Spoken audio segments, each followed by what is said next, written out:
इन्हीं 5 मुद्दों पर पूरी वार्ता टिकी होगी। अब सबसे पहला आप देखिए, यूरेनियम संवर्धन पर रोक की मांग अमेरिका करेगा। अमेरिका और ईरान के बीच सबसे बड़ा विवाद यूरेनियम संवर्धन ही है। अमेरिका चाहता है ईरान अपने यूरेनियम संवर्धन कार्यक्रम पर 20 साल तक पूरी तरह रोक लगा दे। इससे पहले एक अग्रीमेंट भी बाकायदा JPCPO का हुआ था, उसमें भी यही बात सामने थी। वहीं ईरान सिर्फ 5 साल की रोक पर ही राजी है। इसी मतभेद के कारण बातचीत बार बार अटक जाती है।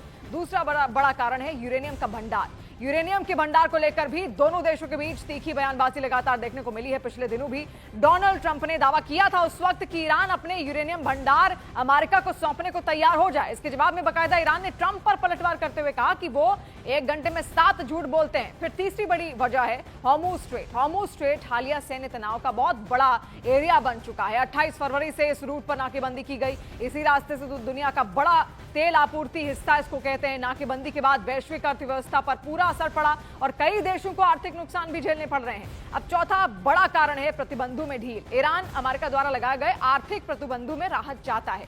इन प्रतिबंधों की वजह से ईरान का तेल निर्यात बुरी तरह प्रभावित हुआ। बातचीत में ईरान की कोशिश रहेगी कि तेल कारोबार पर लगी पाबंदियों को हटाया जाए ताकि उसकी अर्थव्यवस्था को संभलने का मौका मिल सके। अब पांचवा बड़ा कारण है मुआवजे का मुद्दा। $270 अरब की ये डील। ईरान ने 47 दिन की जंग में हुए नुकसान की एक लिस्ट तैयार की है। $270 अरब मुआवजे की मांग वो कर रहा है क्योंकि इतना नुकसान उसको अब तक इतने दिनों में हो चुका है। ईरानी सरकार का कहना है कि यह तबाही की शुरुआत एक-एक हिसाब के साथ होगी।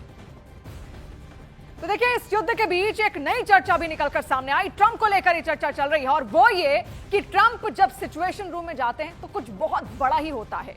ईरान पर अटैक से ठीक पहले ट्रंप सिचुएशन रूम में पहुंचे थे और फरवरी के आखिर में 28 फरवरी को ईरान पर अमेरिका का हमला हो गया। इस बार ट्रंप 15 अप्रैल को सिचुएशन रूम में मीटिंग के लिए पहुंचे थे और उसके कुछ ही घंटे में भी हॉर्मुज में नाकेबंदी का एक्शन प्लान तैयार कर दिया गया। और अभी 2 दिन पहले यानी कि 18 अप्रैल को ट्रंप सिचुएशन रूम में मीटिंग के लिए पहुंचे और उसके कुछ घंटे में ही हॉर्मुज को पार करने के दौरान अमेरिका ने ईरानी कार्गो शिप को अपने कब्जे में ले लिया। पिछले टर्म में ट्रंप जब राष्ट्रपति थे तब वो जब सिचुएशन रूम में पहुंचे थे तो साल 2020 में 2 से 3 के दरमियानी रात सिचुएशन रूम में वो पहुंचे थे और उसके ठीक बाद ईरान के सबसे बड़े सैन्य कमांडर कासिम सुलेमानी को ड्रोन स्ट्राइक में मौत की नींद सुला दिया गया था। और इसी के साथ एक और बड़ी खबर भी आपको बता दें जो सीधे सीधे चीन से सामने आ रही है। चीन की अमेरिका, जापान और फिलीपींस को चेतावनी है। जॉइंट युद्धाभ्यास को लेकर चीन की वार्निंग है, जहां चीन कह रहा है आग से ना खेले अमेरिका, जापान और फिलीपींस। तीनों देशों के जॉइंट ऑपरेशन पर चीन यहां पर भड़का है। देखिए, चीन का जो प्रभुत्व है, साउथ चाइना सी की बात कर लें या फिर उसके थोड़े से दूरी पर ही अमेरिका है। अमेरिका चाहता है किसी भी तरीके से एशिया या फिर जितने भी एशिया पैसिफिक जितने भी रीजन है वहां पर उसका प्रभुत्व हो और इसीलिए कई बार अमेरिका, जापान और फिलीपींस मिलकर कई सारी ड्रिल्स को अंजाम दे चुके हैं। अब ये जो ड्रिल इनकी हो रही है उसको सीधी चेतावनी यहां पर चीन की ओर से मिल रही है कि इस ड्रिल को तुरंत बंद कर दिया जाए। तो सवाल बहुत सारे हैं। अब इसमें एक सवाल यह है कि क्या पश्चिम एशिया में नया बारूदी तूफान उठने वाला है? क्या डेडलाइन से पहले ही सीजफायर टूट जाएगा? ये सवाल इसलिए क्योंकि जिस तरह की खबरें लगातार और तस्वीरों के जरिए आ रही हैं वो यही इशारा कर रही हैं कि अमेरिका और ईरान के बीच विध्वंस कभी भी शुरू हो सकता है।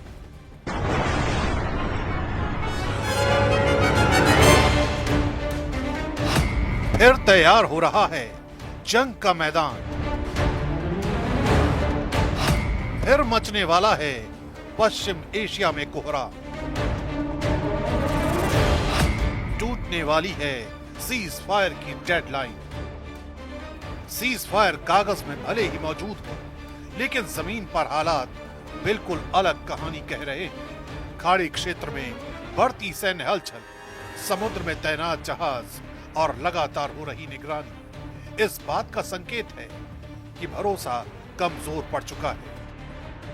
अमेरिका और ईरान दोनों ही रणनीतिक मोर्चे पर अपनी ताकत बढ़ा रहे हैं, यानी शांति की परत के नीचे तनाव का लावा लगातार उबल रहा है। अगर एक भी चिंगारी भड़की तो यह सीज फायर पल भर में टूट सकता है और पूरा क्षेत्र फिर से युद्ध की आग में झुलस सकता है।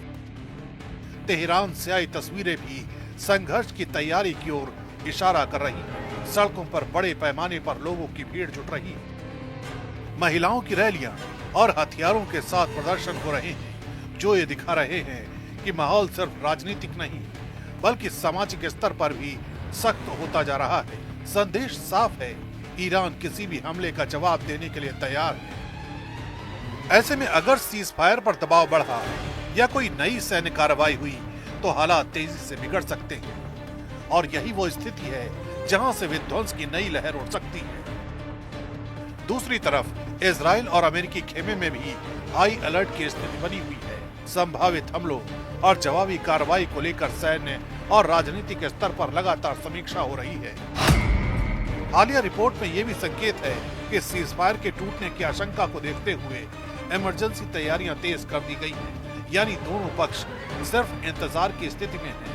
एक छोटी सी घटना, एक गलत आकलन या एक उकसावे वाली कार्रवाई। स्पुतनिक की रिपोर्ट इस पूरे संकट की गंभीरता को और बढ़ा रही है।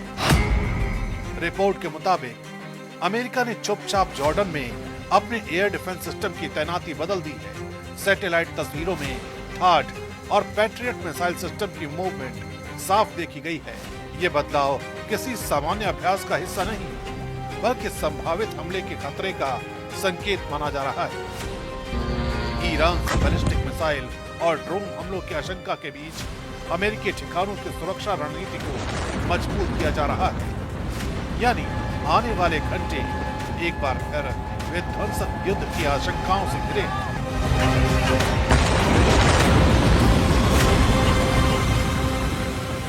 युद्ध किस तरीके से लगातार आगे बढ़ रहा है कि एक तस्वीर के जरिए आप यहां पर देख रहे थे। अब अमेरिका ईरान युद्ध में अब तक 10 बड़ी अपडेट आपको जल्दी से दिखाते हैं। ट्रंप ने ईरान के कार्गो जहाज पर अपना कब्जा होने का किया दावा। ट्रंप ने कहा कि ईरानी शिप ने अमेरिकी नेवी की चेतावनी को नजरअंदाज किया, जिसके बाद उसने ये एक्शन लिया। ईरान ने भी इस हमले पर पलटवार किया और यूएस के सैन्य जहाजों पर ड्रोन से अटैक का किया दावा। ईरान ने कहा कि अमेरिकी कार्रवाई का बदला जरूर लेंगे। पांचवा बड़ा अपडेट यह है कि आज वार्ता के लिए इस्लामाबाद पहुंचेगा अमेरिकी डेलीगेशन, जबकि दूसरी ओर यूएस के दूसरे दौर की बातचीत को ईरान ने अफवाह बताया। वहीं ईरानी राजदूत ने कहा कि शांति वार्ता सिर्फ एक दिखावा है। इधर पाकिस्तान के इस्लामाबाद में वार्ता से पहले सुरक्षा को लेकर तैयारियां शुरू कर दी गई हैं। नवा अपडेट ये कि समंदर में अमेरिका ड्रोन रोबोट तैनात कर दिया गया है। और 10वीं बड़ी अपडेट यह है कि हॉर्मुज़ में आवाजाही लगभग ठप हो चुकी है। तो अगले 24 घंटे दुनिया के लिए बेहद भारी साबित हो सकते हैं। व्हाइट हाउस के सिचुएशन रूम में डोनाल्ड ट्रंप की वॉर कैबिनेट अलर्ट मोड पर है। हॉर्मुज़ में बढ़ता तनाव, ईरान की नाकेबंदी और समुद्र में अमेरिकी एक्शन। सवाल सीधा है कि क्या दुनिया एक बार फिर बड़े युद्ध की तरफ बढ़ जाएगी?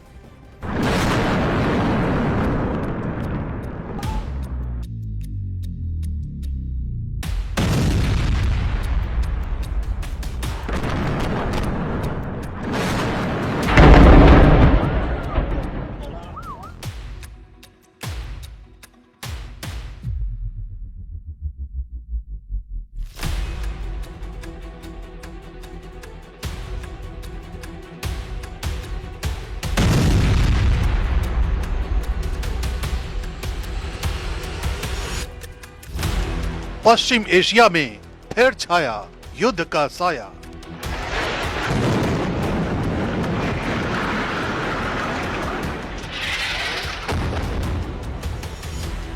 हॉर्मुज़ नाकाबंदी पर ईरान को अमेरिका की चेतावनी।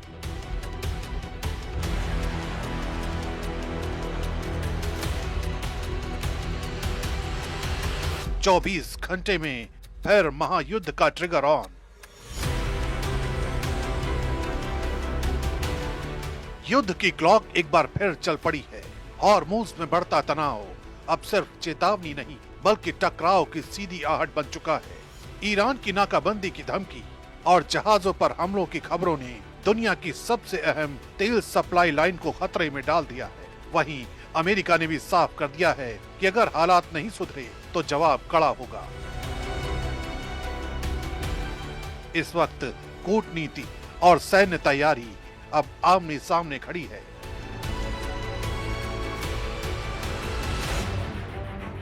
और आने वाले 24 घंटे तय करेंगे कि दुनिया राहत की सांस लेगी या फिर इतिहास में एक और युद्ध लड़ा जाएगा।